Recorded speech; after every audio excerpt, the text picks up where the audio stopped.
Ukraine crossing Dnieper River would be a nightmare for Russia. There is growing anxiety in Russia about Ukrainian forces' moves on the Moscow-controlled left-east bank of the Dnieper River and what they mean for the war.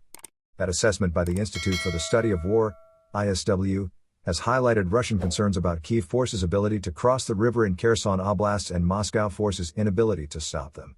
From June 23, Ukrainian forces redeployed troops near Antonovsky Bridge, according to British defense officials, who said Russia had likely relocated troops from the southern military district's Dnieper grouping of forces, DGF, to reinforce the Zaporizhzhia sector. Calls are growing within Russia for the 10 regiments and brigades of its DGF to get more vessels to prevent further Ukrainian advances. If the Ukrainians manage to establish their presence on the left bank, this changes the situation dramatically for Russia, Sergei Sumleny, founder of the German think tank, the European Resilience Initiative Center, told Newsweek. That means that the Russians need to keep both sectors of the front under control, he added. Sumleny said that Ukrainian forces could then push south from Kherson towards Crimea, which they could potentially close off, while at the same time, advancing towards Berdyansk. Then the whole Russian group between Crimea and Berdyansk will be trapped without any ammunition supply or chance to evacuate the wounded, he said. So for the Russians, this offensive of the Ukrainians to this direction is a nightmare. If the Ukrainians are able to be successful in both directions, it is the worst-case scenario for the Russians. But even if the Ukrainians have success on one of these sectors, it will be a very bad sign for the Russians too, he added.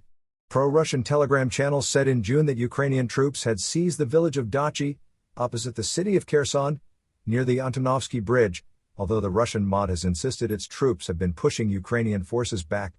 Sumleny said that Ukraine's forces were not pushing too hard across the Dnieper just yet, as it was not worth risking large losses to establish a bridgehead, which could be used to transport troops across the river for an offensive on its east bank.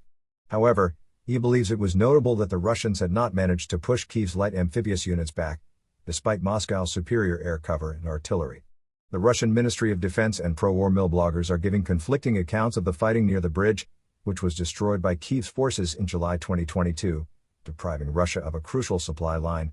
On July 1, Russian officials boasted their forces had repelled Ukrainian troops near the Antonovsky Bridge following a surprise landing.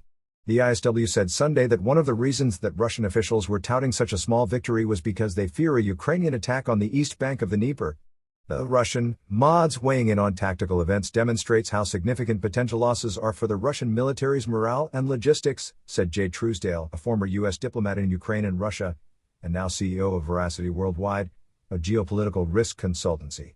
This is particularly significant following Wagner's rebellion and given the Dnieper's importance for commerce, transportation, and electricity generation, he told Newsweek, referring to the mutiny by the mercenary group led by Yevgeny Prigozhin.